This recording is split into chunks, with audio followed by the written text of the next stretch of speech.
who helped us so much in getting this done and getting this started very quickly. So I'm going to share with you, you'll have your program, I'm going to share with you the names of our corporate sponsors, and I hope you'll be able to thank them with your applause when I'm finished. We have a founding sponsor, ITT. They have been a support of ours for many years. They reside in Seneca Falls, and they've helped us keep the hall and helped us build the hall and do all kinds of things that ITT has so generously done. We also want to thank Gallup for providing this wonderful space and all of the support that they're providing today. And we thank Gallup for welcoming us so nicely and so generously to Washington, D.C. Northrop Grumman Corporation has been a supporter of not only our induction, but they're supporting this event, and I thank them as well. Our bronze sponsors, corporate sponsors, the University Space Research Association, Wine and Spirits Wholesalers of America, our champions, Corning Incorporated, Edison International, Lifetime, Progress Energy, Visa, the Corning Museum of Glass provided these beautiful awards that we will be giving tonight. So we thank them. We'd like to thank our patrons, AAUW, Acumen Scientific, Intrinsic, and also our supporters. The President's Council on Fitness, Sports, and Nutrition, thank you so much. The U.S. Soccer Foundation, PBS Makers, and I think you've seen some of their videos in the reception area, and Good Makers. So if you would join me in a round of applause.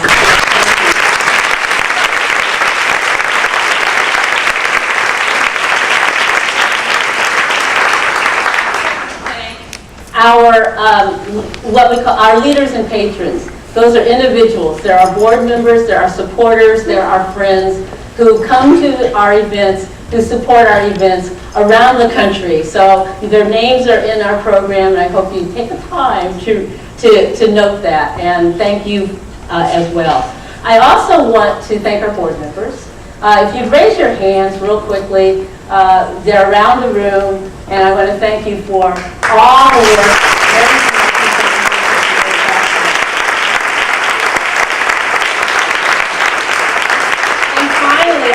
call out two of our board members because they have made this happen in Washington, D.C., and that's Kate Beal and Ellen Riddleberger.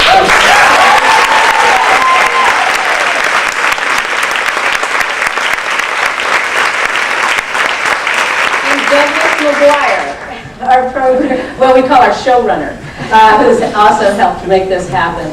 And so I just want to, and all the other volunteers who so generously stepped up. And one thing about the National Women's Hall of Fame is we honor pioneers, we induct great women. And these great women are first throughout history. They're historical and they're contemporary. And they are first in the areas of arts, business, education, science, humanities, athletics, government, and philanthropy. Many of them, several of them are here tonight, and I'm going to ask you if you can quickly stand as I call you. You know many of them here in Washington and around the country. Dr. Allie Latimer.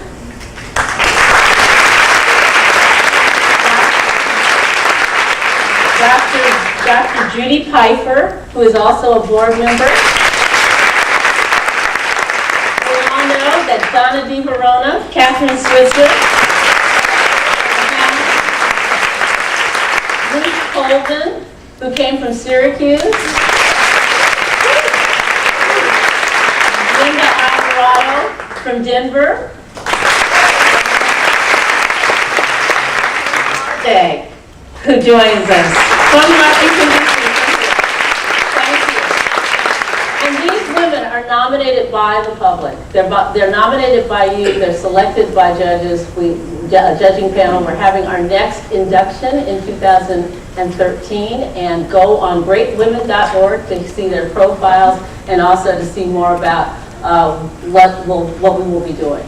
And so with that, I want to also, there's one more person, and this is a future. Her name is Heidi Alexander.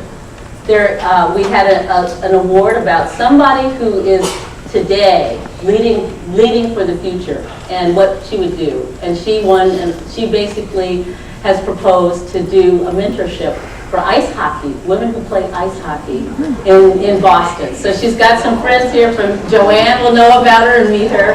And also I know we'll be hearing great things from her in the future.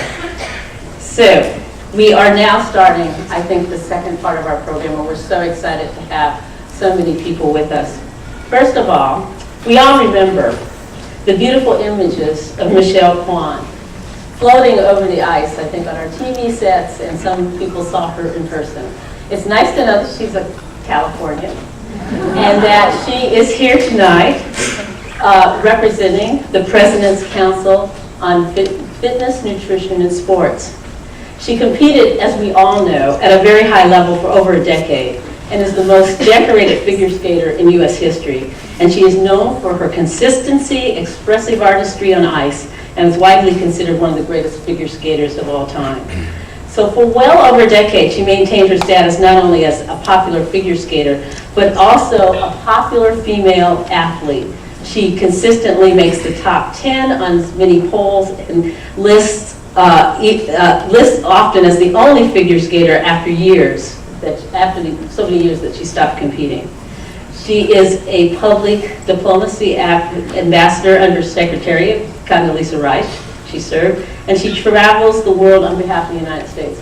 And I think one of the things to remark about that is these are women who have made great strides in their fields of specialty, and they carry on. They carry on for themselves. They carry on to serve. And it's my great, great pleasure to welcome and introduce Michelle Kwan.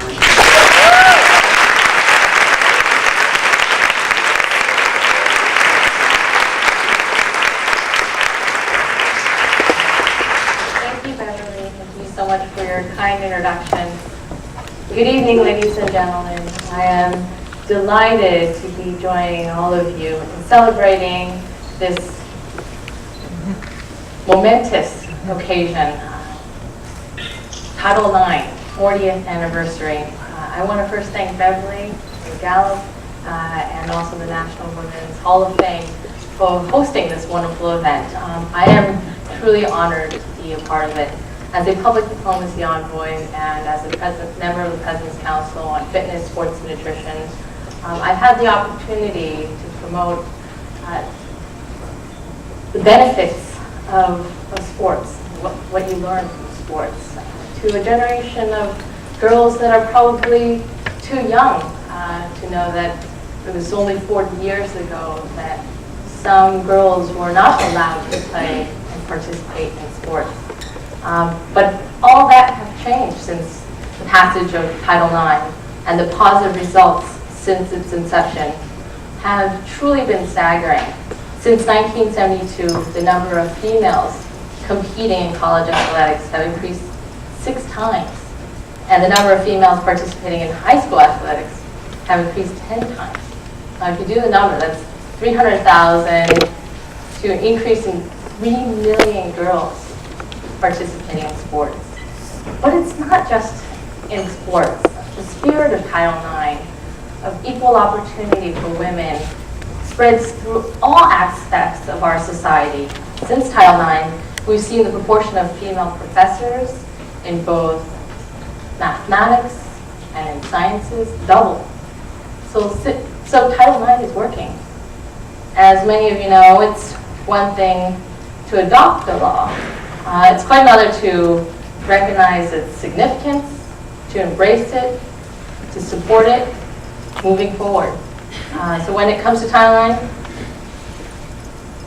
have done just that. So as we celebrate the 40th anniversary of Title IX, I'd just like to congratulate all the women and men here tonight who have made it a point to incorporate the essence of Title IX into the home, into the workplace, and into your lives. Through your efforts, you have helped make America a better place and pave the way for the next generation. I've had many role models growing up, but none more important than the keynote speaker for tonight's celebration. I'm honored and nervous to introduce someone that I've looked up to for many years, Dr. Condoleezza Rice.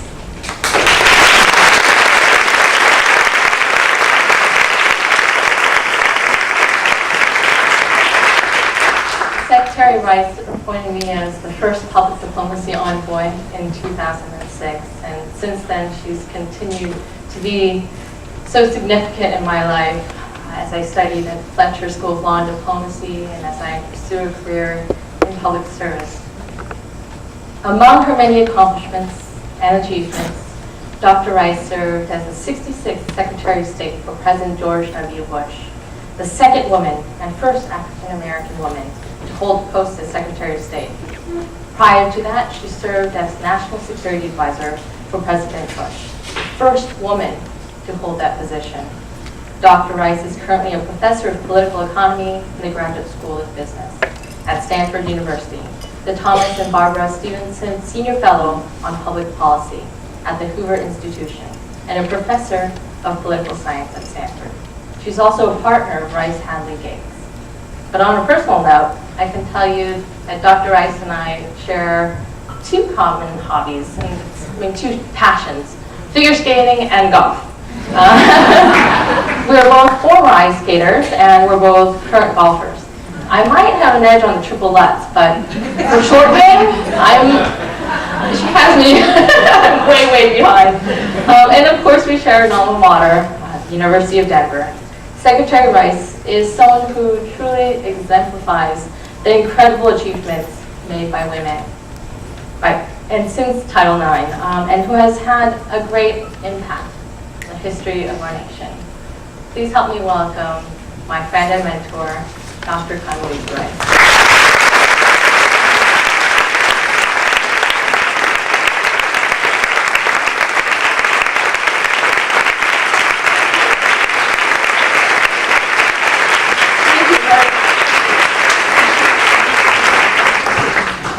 Well, it is wonderful to be here at the Gallup building, the Gallup organization, and thank you for letting us be in this wonderful space.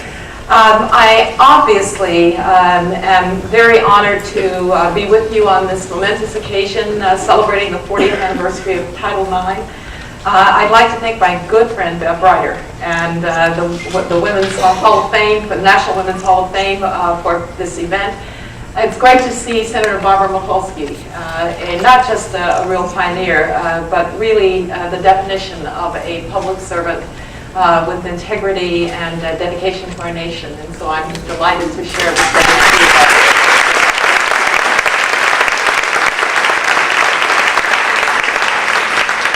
To the inductees to the National Women's Hall of Fame, I am very gratified by the wonderful achievements that are being recognized here. And I couldn't have a nicer introduction than from Michelle Kwan, who I admire as a figure skater first and foremost. She said something about a triple Lutz. Let's just say I never got even close to a triple Lutz. In fact, I have to tell you a little funny story about Michelle and myself. We were at a dinner, and Michelle said, "So, how long has it been since you were on the ice?" Well, I didn't want to say a long time, so I said, "Well, Michelle, the problem is that somehow my skates didn't make it with me to Washington, D.C. when I moved." And she said, "Oh, so when did you get your skates?" And I was about to say 1974 and realized they were quite a bit older than Michelle.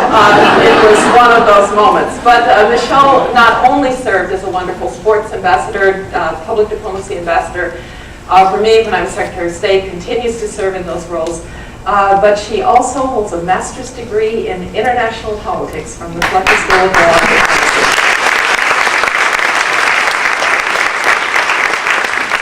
Well, what can I say about Title IX? It has transformed our country in so many important ways. We celebrate very often what it has done for women in sports, and that is in many ways the most dramatic. I can tell you that my own experience was a pre-Title IX experience. I finished college in 1974, and I will never forget joining the women's gym team after I stopped figure skating and having to have a bake sale so that we could go to the regional championships in Utah. Thank goodness those days are behind women's sports. And indeed, as I watch young women play together at the highest levels, to go to Final Fours, to play in the WNBA, to do things that were unthinkable when I was in college, we see the dramatic impact that Title IX has had in equalizing opportunities for women to play sports. It, of course, was not just about sports, Title IX. It was about equality in education. And we sometimes forget that when we think about what is done. But as Michelle started to talk about some statistics, do you realize that in 1970, only 8% of women had a college degree or higher? In 2009, that's 28%. In 1972, law and medicine, the year that I was a sophomore in college, law and medicine, only 7% of the degrees granted were to women. But in 2010, 47% women. And so it's had a dramatic impact on the educational institutions and on women's education as well. But most importantly, it's had a dramatic impact on how women see themselves in the world, in the workplace, in our country. By playing sports, by giving being given opportunities that they richly deserve in educational institutions, you see the growing confidence of young women. I see it in the classroom. I saw it in the State Department. And that's really what's going to pay off. The sense that women belong any place they want to be. And that is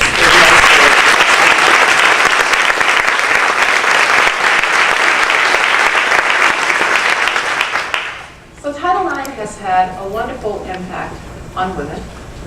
It's had a wonderful impact on our institutions. It is noteworthy, for instance, that we see more and more women as CEOs. We see more and more women as university presidents. We see that 3 of the last 4 secretaries of state have been women.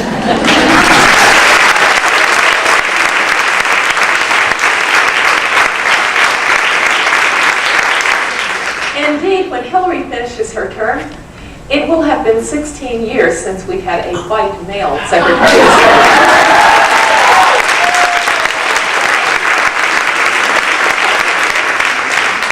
And so women are making progress. But if there is anything that we know about human progress, it is that it is not by accident. It may seem inevitable in retrospect, but of course it wasn't inevitable. It was because there were dedicated and patient patriots who were determined that women would have rights and opportunities. And when we have an anniversary, like the 40th anniversary of Title IX, it gives us a chance to celebrate what they brought. It gives us a chance to celebrate their dedication and their spirit. It gives us a chance to remember the hard knocks that they endured, so that we might be able to have a celebration like this. But it also challenges us never to forget that hard-won gains are never, ever to be taken for granted. Things can roll backwards. Things can refuse to continue to progress. And so at any anniversary, it is awfully important not just to look back, but to look forward and to say, what do we still have to do? And we still have a lot to do. This anniversary also calls for me one other important fact to mind. The United States of America, because it is the greatest multi-ethnic democracy on the face of the earth, the greatest multi-ethnic democracy ever known to humankind, is very often a kind of beacon, a kind of bellwether for people of what human history ought to look like and how it ought to unfold. And so others look, too, to see how we think about and how we treat women. And in so many places around the world, women are still not just not equal. They are barely considered to be human. And so as we celebrate our great achievements under Title IX, As we look back to thank those who brought us here and look forward with the dedication to keep moving forward, I hope too that we will remember that there are corners of the world where something like Title IX hasn't even been conceived of yet. And we have an obligation to those women as well. You see, if there's one thing that I could do, one magic wand that I could wave, it would be to empower women. Because the empowerment of women is not just about the empowerment of women. If you want to do something about population explosion, empower women, and they won't have 10 kids and they won't have their first at 14. If you want to do something about human trafficking, empower women and they won't end up in the brothels of Southeast Asia or Eastern Europe, or for that matter, the United States. If you want to do something about poverty in a village, empower a woman with a little microloan, and she will employ a whole village. If you want to do something about the treatment of women in war, where very often rape is not a consequence of war, but actually a weapon of war, empower women, and they will speak with loud voices to protect themselves in our great international bodies.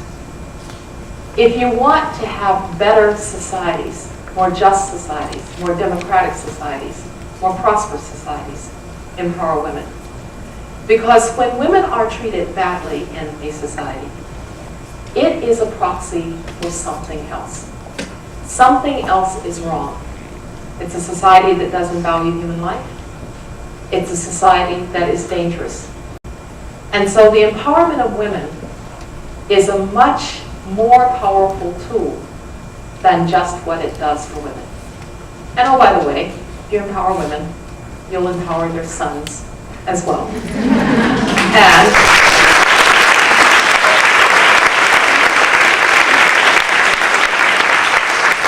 And in time, those sons too will defend the rights of women. And so Title IX has had a wonderful transforming effect on our country, and we see its results here.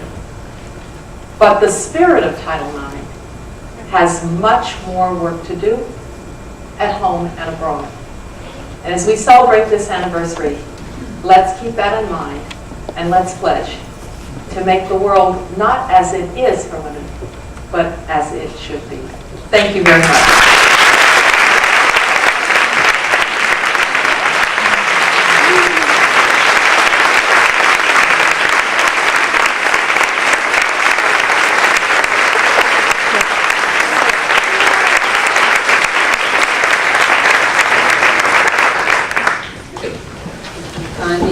I have to tell you a little story. Condi and I had dinner at my alma mater, Stanford, and we were talking about the 40th anniversary of Title IX. And she did a great job. She helped form the platform for this evening. She talked about the academic side of it. She talked about the athletic side of it. And then she said, why don't you get all three of them secretaries of state together? So we tried. You saw Madeleine Albright in the first segment. We just heard from Condi, and now we'll hear a few words from Hillary Clinton.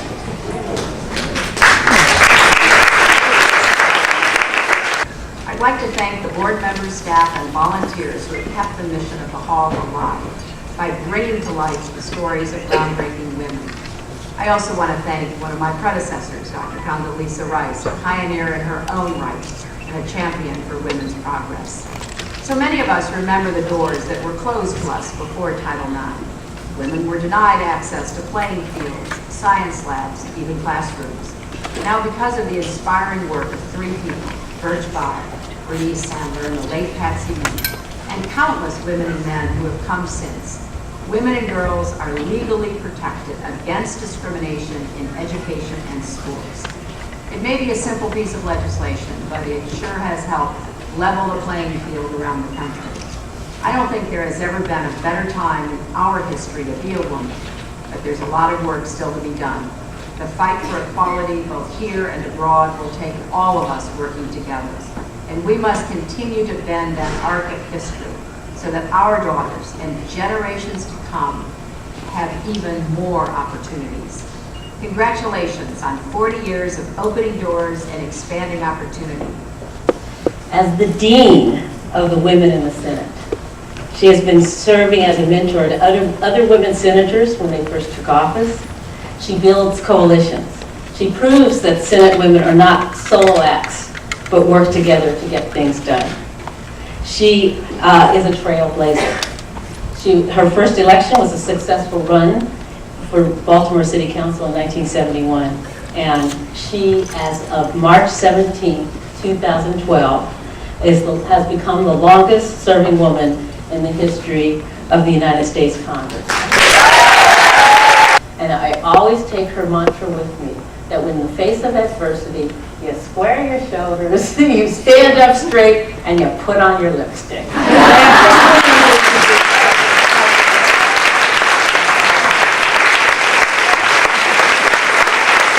Good evening, everybody. First of all, I want to thank the Women's Hall of Fame for hosting this wonderful event to commemorate Title IX and also to honor those who were the prime movers of Title IX. It's a great event, and hopefully it raises money for the Women's Hall of Fame. I encourage every single one of you, if you haven't been up to Seneca Falls, to see where it all happened, where it all got started, where that first group of women squared their shoulders, put their lipsticks on, and gave them hell and started a new American Revolution. You want to go up to Seneca Falls, and you're glad that you're here supporting this event tonight. It's just wonderful to share the stage and the podium with Michelle Kwan, who thrilled and excited so many of us as she took to the ice, particularly for the Olympics. You know, Michelle, I don't think you realize, first of all, I'm not a skater. I spent a good part of my life being on thin ice, but I'm not a skater.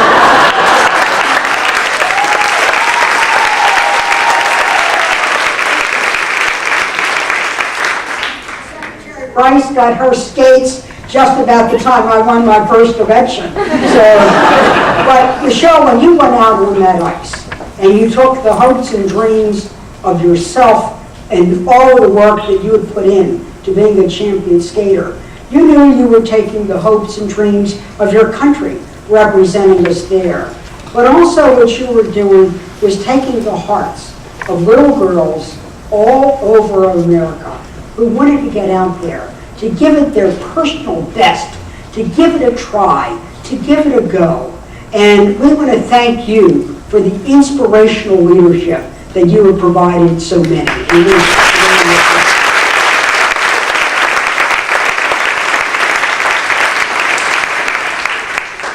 Rice's considerable achievements, her compelling personal narrative, and the fact that as she represented the United States of America, she really, too, took the hopes and dreams of the United States of America as she traveled and was the United States of America in so many places. And as you hear tonight, as she speaks, she spoke not only for herself, and she also spoke not only for the United States of America, but she spoke for women who have no voice, who have no chance of speaking up, who, if they did speak up, would land in jail, land in prison, land behind a despicable situation. And Dr. Rice, we want to thank you for not only representing America, which you've done so ably and so well, but really being a voice for those who have none, and continuing to remind us we are our brothers and we are our sisters' keeper. Thank you.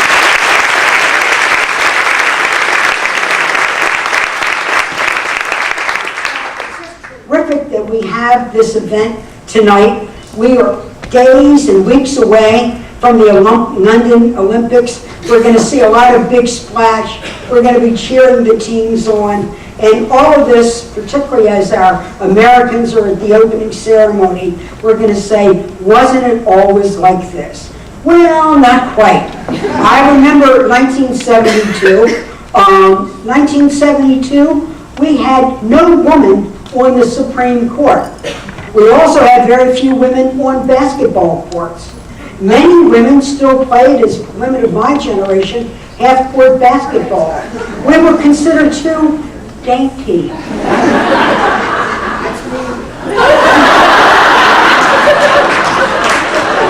Too dainty to play full-court, full-time basketball. Also in 1972, women were not included in the National Institute of Health protocols or trials. And we're sure many of us were not included in the Olympic trials. We also thought that the battles had been won. It was 1972. Get a life, girlfriends. I mean, didn't we solve all of those civil rights issues in 1968? Didn't the Congress in 1968 pass the Equal Pay for Equal Work Act? Wow, we all know how that's worked out.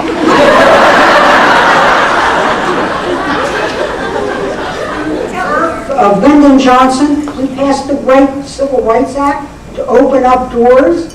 And then, of course, the profound and significant Voting Rights Act of 1968. Those were the three most significant civil rights acts. So people felt that the battle had been won. But we all know that first laws passed doesn't mean guaranteed opportunity. And then what we now know was that when a young woman named Bernice Sandler from my own home state of Maryland, then a doctoral student at the University of Maryland, was denied a faculty position at the school. They said, hey, you come on too strong for a woman. We don't know if you're going to quite fit in. Gee, we don't know about you. She was heartbroken. She saw her dreams shattered. All of that hard work. You know what it's like to go get a PhD. And it was that denial that sent her on the way. And in 1970, Dr. Sandler sat in a congressional hearing about women's rights being held on the subcommittee on higher education. She was mesmerized. This led her to go to work with the charismatic and talented Congresswoman Patsy Mink. Patsy Mink took hold of these issues and began an early draft of Title IX, having Dr. Sandler at her side. And then over in the Senate, a man by the name of Senator Birch Bayh introduced also legislation that would add yet another new title called Title IX. Well, like they say, the rest is history. Those people put their lives on the line, listened to the stories of people in their day-to-day lives, and they changed the law books, they changed history, and they changed the personal history of so many women. And we want to give them a tribute.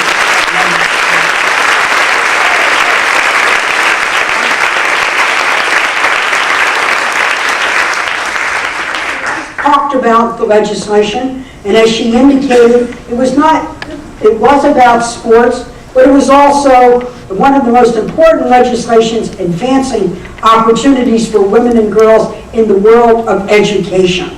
And first in sports alone, where some were able to play varsity, few were able to go on to college. There were very few varsity sports for girls. We were cheerleaders.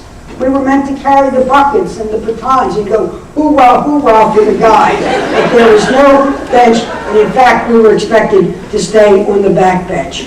But after Title IX, we now know that the numbers and statistics have grown not only on the playing fields, but everywhere.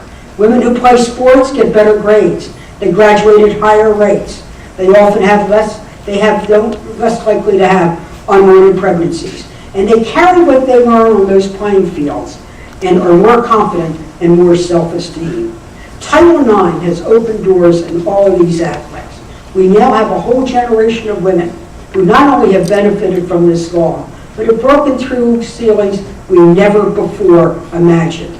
So much has changed since 1972, when many of those girls walked on those playing fields, as those of us who worked in and walked on other fields. We are no longer seen as novelties. Often for those of us who were the first, we were viewed as the novelties. But now, what are we viewed as? We're viewed as scholars. We're viewed as physicians. We're viewed as scientists. We're viewed as champions in every field of endeavor. There are many here tonight, like Catherine Switzer, who ran the first marathon, and we were inducted in the Women's Hall of Fame. Our beloved Sandra Day O'Connor, the first woman on the Supreme Court. For me, I was the first Democratic woman ever elected in her own right.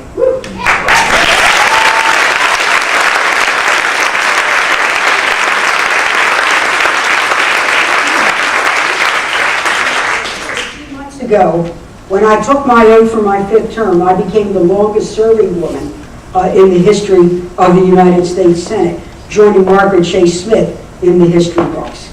And tonight I bring you the greetings of the women of the Senate. I told them I was coming over here, and all 17 of them wanted to say hello and bring their personal greetings, and also say every day they're trying to do their personal best to lead the country. One of the things when we were inducted into the Hall of Fame, Catherine and I talked to many other inductees, and there were 3 things that we had in common. And let me conclude by sharing these 3 things.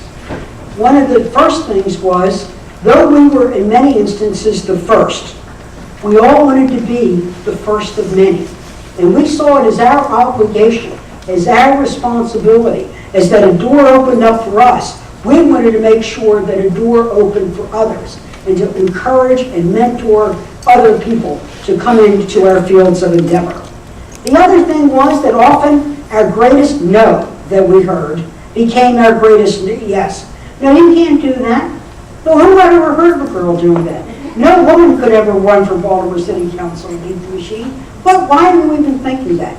With that word no in our ears, but we turned it to yes in our hearts. Our biggest no became our greatest yes. And that's one of the other things that we need to continually tell those who hear no too often, that yes, you can. And then last but not at all least, that behind every me, there's a whole lot of we. You never get to be a me without the we. First of all, the public institutions, public schools, public libraries, public recreation centers, public playing fields, that enable you to come no matter what's your background, what's your zip code, or the size of your family wallet. And then also, all of those young girls out there, it was the parents who drove them to practice, it was the teachers, it was the coaches. Behind every one of those champions, there's a whole lot of we. And we have to remember that in this country, even when you succeed with your own grit, determination, and talent, behind you is a whole lot of we.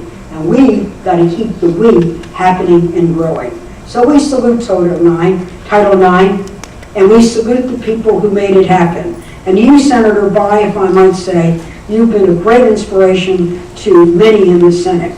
When your own beloved wife died of breast cancer, you took that cause up as well. And you were one of the first to speak about that dreaded disease and how we needed to increase research. You really began the race for the cure in the Senate. For all of those everywhere, too, who took that personal tragedy, we want to salute you. And to show that men of quality never fear we women who seek equality.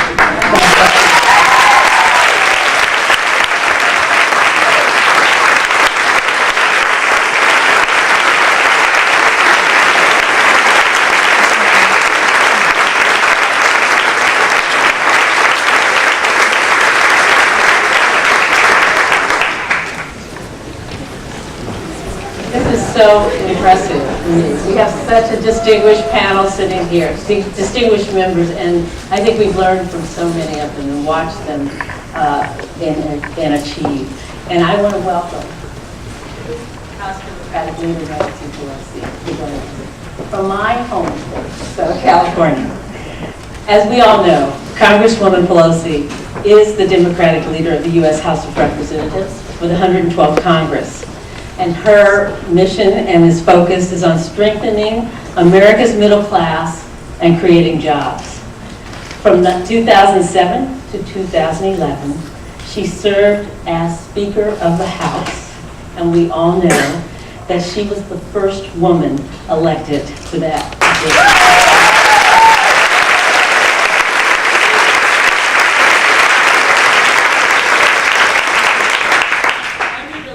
Under her leadership, the 111th Congress was heralded as one of the most productive Congresses in history by congressional scholar Norman Ornstein.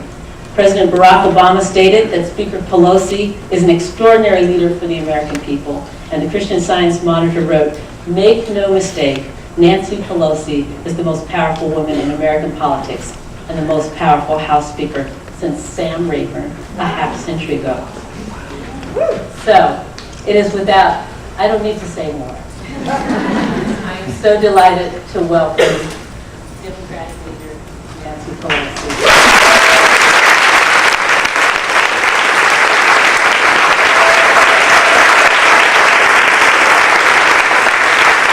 It's so wonderful to be here on this distinguished, I guess we're a panel, Secretary Rice and Senator Mikulski. I had the privilege just a short while ago to host in the Capitol a reception honoring Senator Mikulski for being the longest serving woman in the United States Congress, and as she said, the first woman elected to the Senate in her own right, not following the footsteps of anyone.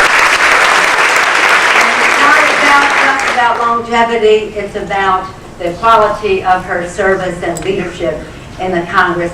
We take some pride that she served some time in the House, but also in the Senate. And I associate myself with her comments and those of Secretary Rice when we talk about the challenges that face the world and our country, but the world, that almost every answer when you say the increased empowerment of women, more involvement of women's leadership, whether it's the growth of our economy, whether it's the security of our military, whether it's the education of our children and lifetime learning, whether it's health care, whatever the subject, it is better served by much more participation of women in leadership roles. I went to the same high school Barbara Mikulski did, and I too played half-court basketball. And for Patsy Mink, it became a symbol of discrimination that she was bound to fight. Senator Bai, it's an honor always to be with you. I had the privilege of speaking at the Indiana Democratic Party Jefferson-Jackson dinner about a month ago. And when I talked about you and the fact that we would be gathered here in just a few short weeks to commemorate and celebrate the anniversary of Title IX and talked about your leadership role, it was the most exciting response from your friends in Indiana. So I've had the privilege of talking about you in Indiana and Patsy Mink in Hawaii. And I would like to take a moment, being a House member, to spend a moment on Patsy Mink. Our daughter Wendy is here. Where's Wendy? Wendy, right there. Hi, Wendy, right in front of my very eye. Wendy knows how much members of the House revered Patsy Mink. Patsy Mink was a person who never took no for an answer. So the fact is, if you wanted to save time, you just said yes right from the start. And that is what the Speaker of the House at that time learned when Patsy decided that she was going to pass the Title IX language in the House of Representatives. It was a tough time in the House. I mean, when I went 25 years ago, I'm celebrating my 25th anniversary now in June, this June, but when I came, there were about 24, maybe 24 women in the House. Barbara, when you went there, even fewer. And so and it wasn't that much before, but then when Patsy was there, even fewer. So she had to sell to this practically all-male body that it was important for Title IX language to be included in the bill. It was tough because, as you know, it's Donna DeVerone, I see Donna, that coming over year in and year out, we had to fight to continue to keep it all intact because everybody thought it was a zero-sum game. If women were getting more, then men must be getting less. That wasn't the point. Our country was getting a tremendous benefit. So anyway, Patsy Mink, let me just give you this example. I think it's important that you know Patsy because she's a beautiful, great person. So brilliant, the first in many ways. The first Asian American woman to practice law in Hawaii, the first woman, Asian American woman to go to the University of Michigan Law School. Chicago University, I knew one of the top law schools in the country. Everything, the first. So one day she said to me, somebody's opposing me in the primary, and I need you to come to Hawaii to speak for me at my dinner. Oh, well, when is it, Patsy? It's such and such a date. That's when it has to be. It's that date. So I said, well, that's really too bad because I have my neighborhood meetings in San Francisco, and I fly from San Francisco, Washington on Friday, have my neighborhood meetings on Saturday and Sunday. So I really can't go. She said, well, what time are you meeting? I said, well, they go like at 9 to 12 each day. She said, well, good. You can be on the 1 o'clock to go to Hawaii.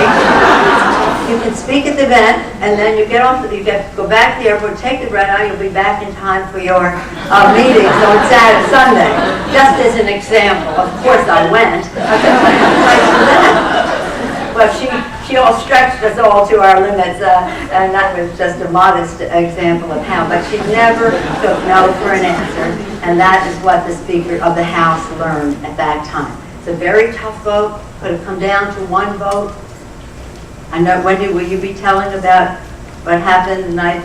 No, okay. Well, in any event, a personal intervention that maybe she wouldn't be able to be on the floor the day of the vote, and that could have sunk the whole ship. But she got the Speaker not only to say we bring it up once, but more than once, so that in fact it could be, the House could fulfill its obligation to women. And whether it has been said, it's not just about sports. It's about education and opportunity.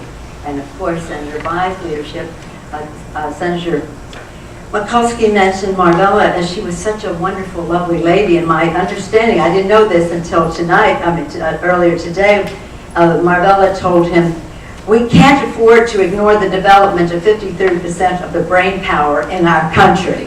So I know that she was a wonderful inspiration to you, and you had your own shall we say, mobilization at home on this subject to urge you on. But this is all about mobilization on the outside, and Dr. Sandler, you did so much in that regard, and that is really what is important to know.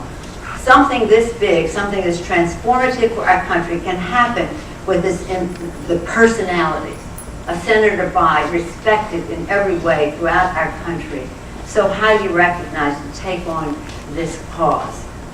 And Patsy Mink in the House of Representatives. But all the inside maneuvering in the world doesn't get you a success unless you have the public sentiment with you. President Lincoln said, public sentiment is everything. And Dr. Sandler, thank you for that word. Over here, I was looking for you on that one. Thank you so much, Bernice, for your leadership on the outside to make all of this possible. Yeah, that's quite a statement. You get the job because you came on too strong as a woman. Thank you for coming on too strong as a woman.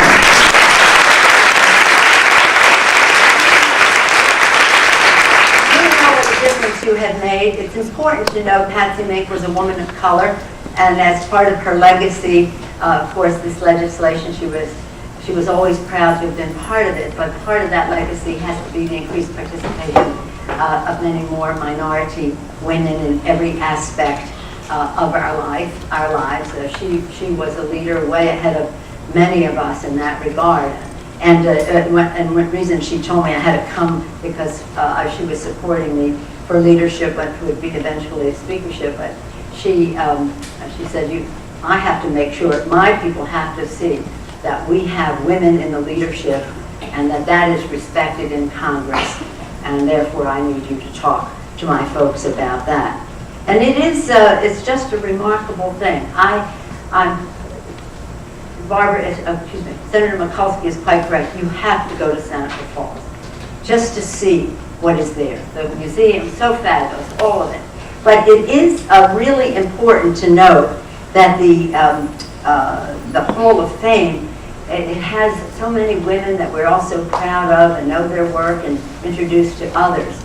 But when you go to the home, for example, of Elizabeth Cady Stanton, which some of the suffragettes gathered there, she cooked and had all these children in rest, and she could hear down below from her home the domestic violence that was going on in some of those homes. She could hear it. She lived on the knoll, but she could hear it.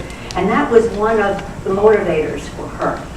And that was one of the motivations, right, Barbara, for the formation of the Women's Caucus, Violence Against Women Internationally, And certainly that is one of the unifying in a bipartisan way for us, and we are still fighting some of that fight. But imagine the courage of those women at that time to leave home. They weren't even allowed to leave home alone, really, to leave home, travel the country, and to do so in a way that was so effective that we benefit from. So 90 years ago, over 90 years ago, the women's right to vote. Hallelujah, what a great thing, long overdue for our country. During World War II, the increased participation in the workforce. And wasn't that a fabulous thing that women helped win the war? The higher education of women throughout the 50s and after that in a much broader way. And then women in the professions, or women's secretaries of state, the rest of it, and the sky's the limit. But one of the missing links along the way for the unleashing of the full power of women that I hope that the spirit of Title IX will help us carry is to have quality, affordable child care for America's working families.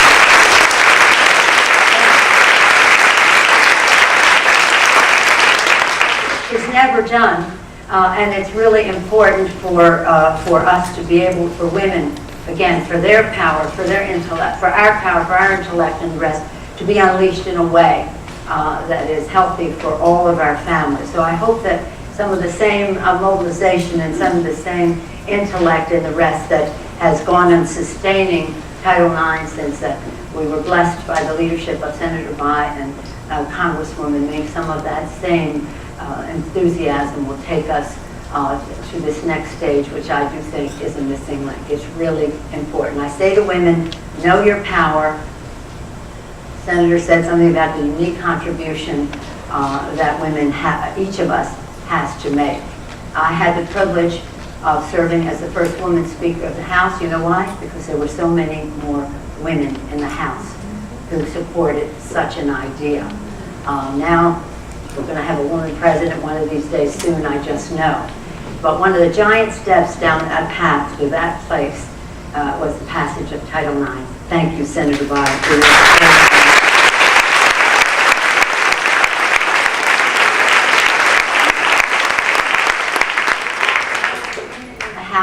And in the Senate, and on the House, just speaking of the House, and I just spoke to some of the Republican women on my way over here, we all send you our very best regards and many good wishes for much, much future success. As I always say when it comes to women, more power to us. Thank you all.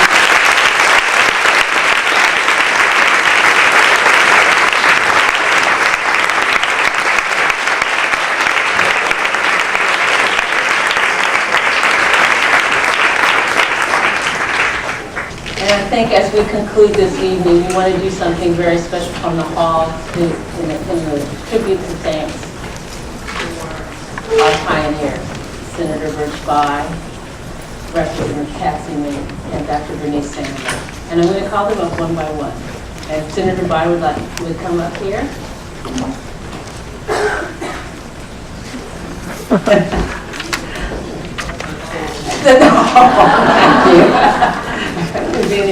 We'd like to present you with this special award that symbolizes your leadership and your pioneering spirit in passing and helping pass Title IX. So please accept that with the gratitude of the National Women's Hall of Fame, with the gratitude of all women in the room.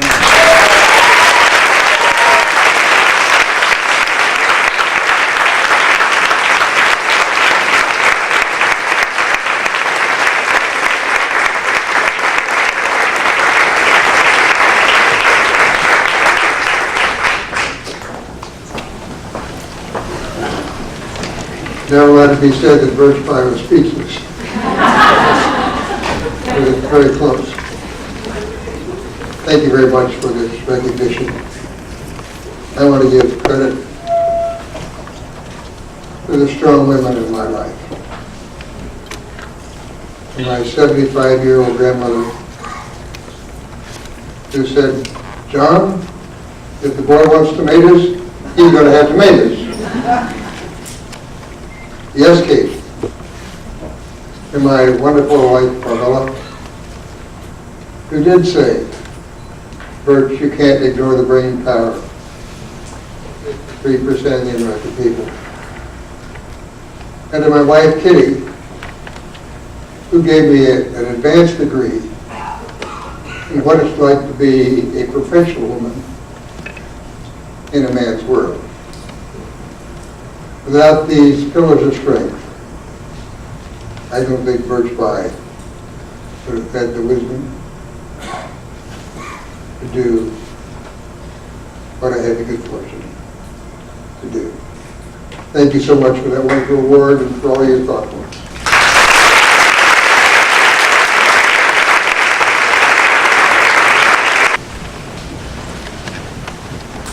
And I'd like to now call up Wendy Mink.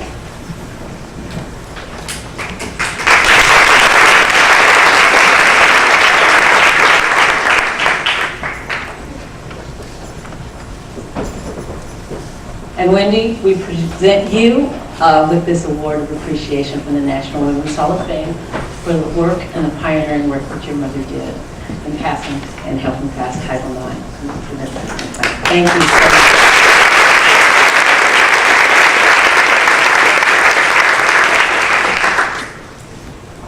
My mother was part of a groundswell for women's equality that arose in the late 1960s.